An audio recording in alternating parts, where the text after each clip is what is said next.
Moses.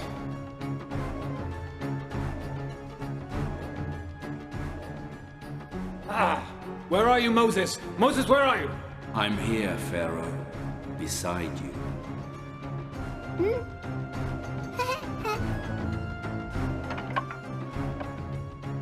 Where are you? Show yourself! Where are you?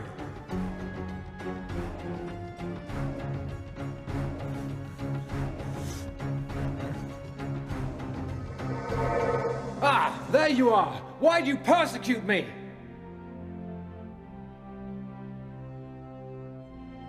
Moses, why? Why do you always torment me with your magic? Ah, fiend! I'll never give in!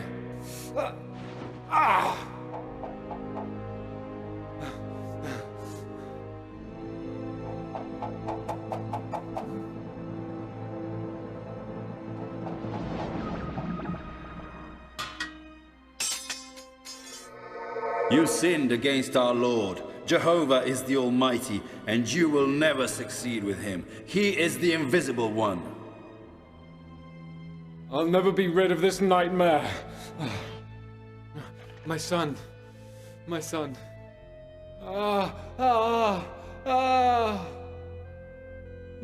My son! No! No! No!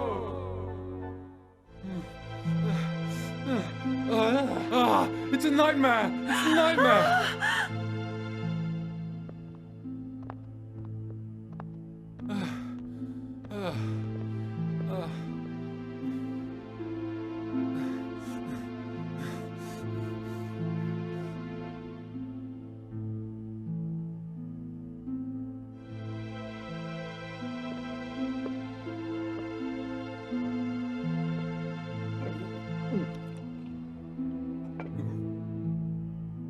My lord, play with me a game of Senet to calm you down. You're right. Senet is a game that appeases the mind. And read the future also, my lord. Well, let's start a game. I'll throw first. Those are the wings of the eagle.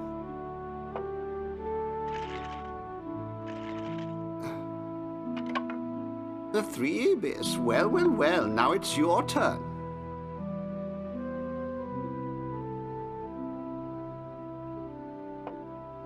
The beetles. Oh, don't be in such a hurry. The Nile. Well, now it's my turn. Now the twins are mine. Oh, you made a very good move there. The cross of Ankh. I've lost. Teacher, tell me, what do you see in my future?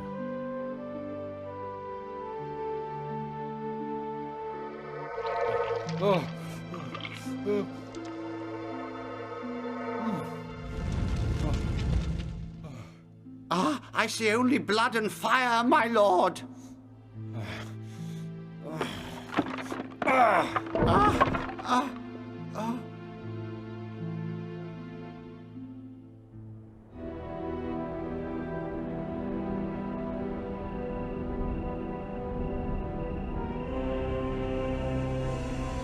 Moses! Moses! Your servant is listening to you, my lord. Another disaster will strike the Pharaoh and Egypt. Only then the Pharaoh shall let you go. Announce this event to my people. On the 10th of this month, let each of them take a lamb for his own family. If the family were too small to consume a whole lamb, let them share it with the neighbors. Your lamb will be male, a yearling without blemish. You shall keep it until the 14th of this month, and the community of Israel will slaughter it as a sacrifice at sunset. You will take the blood of the lamb and smear it on the doorposts of the house you ate in. That night, you will eat the meat of the lamb roasted on the fire, together with unleavened bread and bitter herbs. Don't eat it underdone or boiled in water, but roasted on the fire. Don't leave any of it until morning, but burn what remains of it. You will eat fast, with loins girded, sandals on your feet, staff in hand. It is the Lord's Passover. That night I will go through the land of Egypt and smite all the firstborn, both man and beast, and vanquish all the gods of Egypt. I am the Lord. The blood on your houses will be a sign, and as I see it, I will pass over it, because I know that you are there. And I will do you no harm when I punish the land of Egypt. That day shall be a memorial for us forever. We will celebrate it as a feast to the Lord, from generation to generation. As an ordinance, you will all procure a lamb for your family, and will sacrifice it for the Passover. But will the Lord really smite the firstborn of the Egyptians? Yes, he will smite them all. The Lord's exterminator will pass and smite the Egyptians. And when he sees the blood on the doors, he will pass over. When you enter the land the Lord will give you, as he promised you, you will respect this right. And when your children ask you, what does it mean, you will answer, this is the sacrifice for the Passover, in honor of the Lord. Instructions. I didn't understand the rules. Well, how can we remember all that? Yes, we must. Absolutely, we must. Yes, I can't remember. Where are you? Where? Oh, there you are. Where?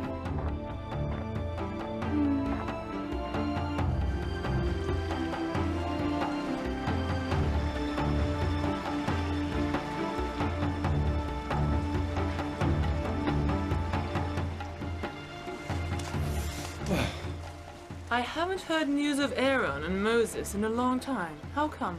Maybe they gave up. Yes, they've been quiet for many days. They must have submitted to your will. Maybe you humiliated them. Oh.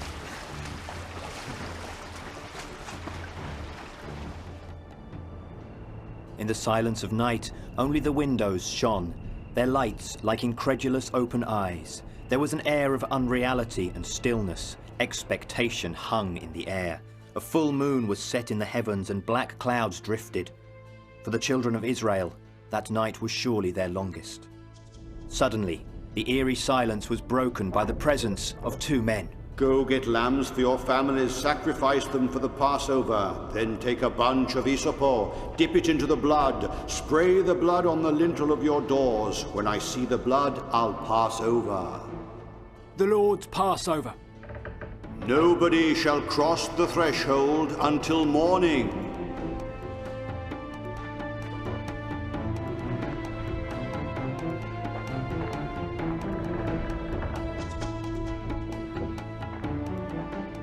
Tobias! Tobias! Tobias! Where are you? Tobias! Tobias! Tobias, where are you? Tobias! Tobias, where are you?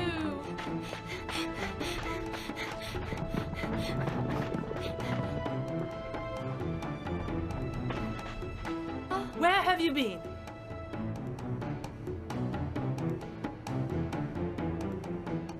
The Lord will pass to hit only the Egyptians, and that day will be for you a memorial that you'll celebrate in honor of the Lord. You will celebrate it year after year like a perpetual law.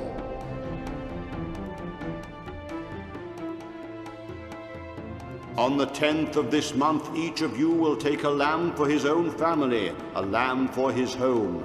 If the family were too small to consume a whole lamb, take one in common with the neighbors according to the number of the people. You will count everyone according to the amount of lamb they can eat. Your lamb shall be a male, and yearling without blemish. You can take also a kid. You'll save until the 14th of this month, and the community of Israel will slaughter it as sacrifice at sunset. That night you will eat the meat of the lamb. You will eat it roast with fire, together with unleavened bread and bitter herbs. Don't eat it underdone or boiled in water, but roasted with fire, with head, legs, and guts. And now what's going to Everything happen? will go according to the word of Jehovah. Here he is. Huh?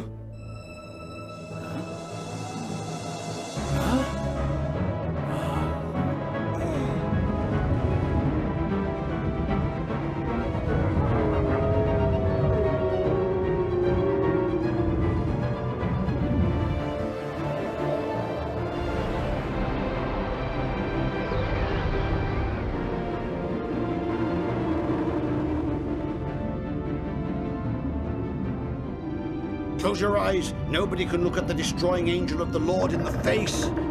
He's coming! He's coming!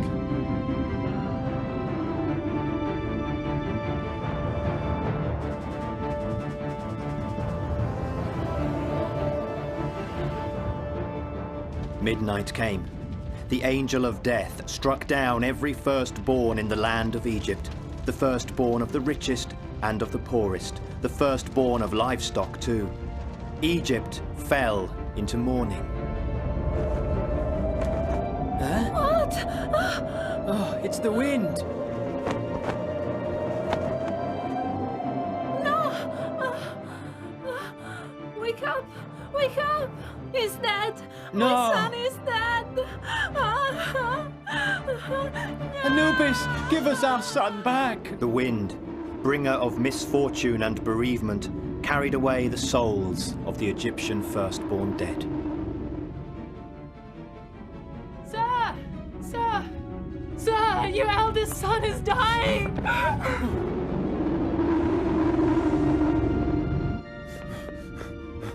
The pharaoh jumped to his feet and ran to his son's bed. There, in the room, he met all the servants, the court and the queen who were already there, crying. Full of despair, hoping in his heart he was not too late, the desperate pharaoh asked, What happened? Is he asleep? No, his soul has already left his body. I can't fight against a god. My son. Divine Isis, invincible Nephthys, the pharaoh's son is coming. Receive him. Oh. Ah.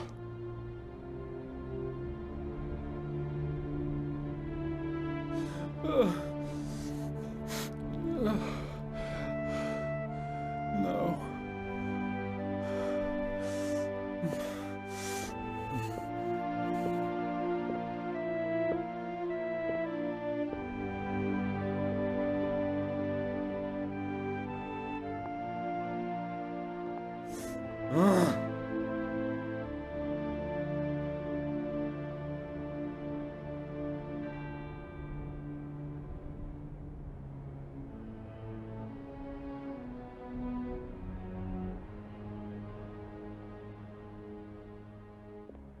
There isn't a house without Christ, sir. Now all the firstborn of your kingdom are going to the reign of darkness. All of them, sir. A trip of no return together with your heir, Pharaoh. This is certainly the work of the God of Moses and Aaron.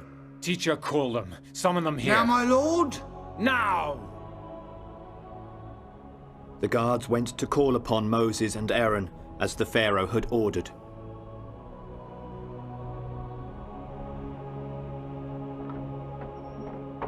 The Pharaoh is calling us.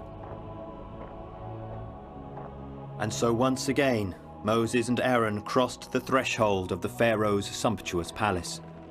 But this time, instead of doing it because of the Lord's command, it was at the will of the king of Egypt. The pharaoh, sitting on his throne dictating to a young scribe, seemed as though the deaths had not affected him. Moses and Aaron entered the throne hall, but the pharaoh would not look at them. Instead, the dignitaries looked at them with worry and fear because they were afraid.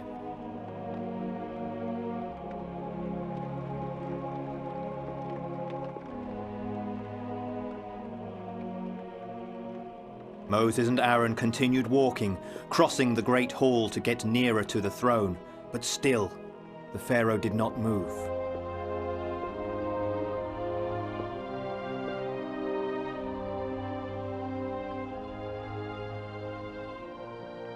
Nearer to the throne, Moses and Aaron stopped and looked closely at the Pharaoh's face, trying to understand the reasons for their summons. But his expression and the bitter wrinkles around his mouth only denoted affliction and the deep anguish over Egypt's recent misfortune. Suddenly, Now! Leave the kingdom of Egypt, you prophets and children of Israel, away! Go serve the Lord your God as you said you would, wherever you want. Take your livestock and all you have, and leave right away. If I forced you to stay here longer, we Egyptians would all be doomed! Go away as fast as you can! You messengers of misfortune! You fiends! You fiends! Leave! Get out of Egypt! And take with you your deadly god! Now!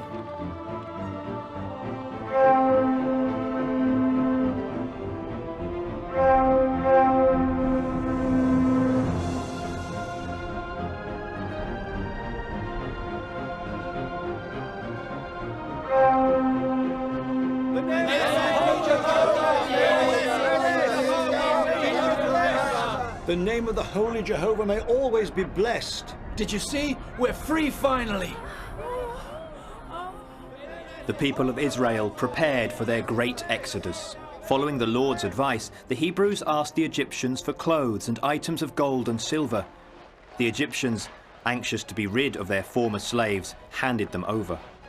Thus, the people of Israel prepared to carry their belongings out of the land of Egypt. The Hebrews readied every possible means of transport to take them away. Women wrapped dough in leaves and wrapped kneading troughs in cloths and carried them on their shoulders. Finally, everything was ready for the great exodus.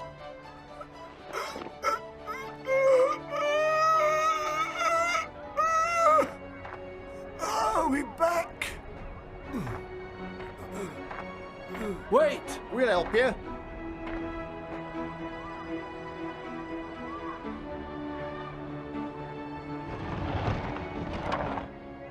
Women attended to their children and prepared them for the long journey.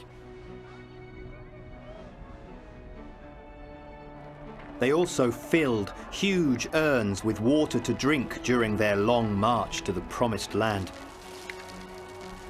Finally, Moses gave the order for the Hebrews to depart.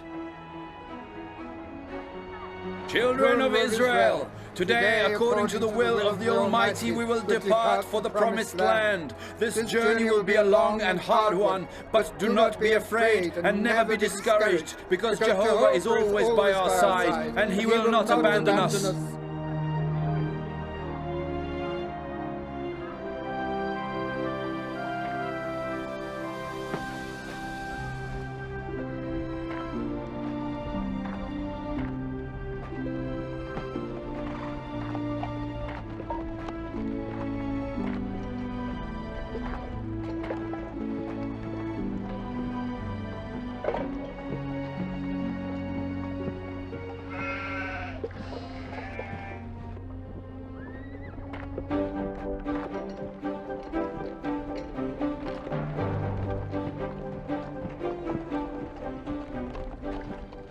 And so, the well-prepared Israelites began their march out of Egypt. 600,000 adults and children besides turned their back upon the Pharaoh and went on foot to Succoth. There, they were joined by another multitude of people. After 430 years to the day of slavery, the Israelites were finally free to leave Egypt, and the Lord's people joined together to march.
Moses took Joseph's remains with him because he had made the Israelites swear an oath. God will be sure to visit you, then you shall carry my bones hence. The children of Israel obeyed Joseph, son of Jacob, who was named Israel by Jehovah, and transported his body to the promised land, his final resting place.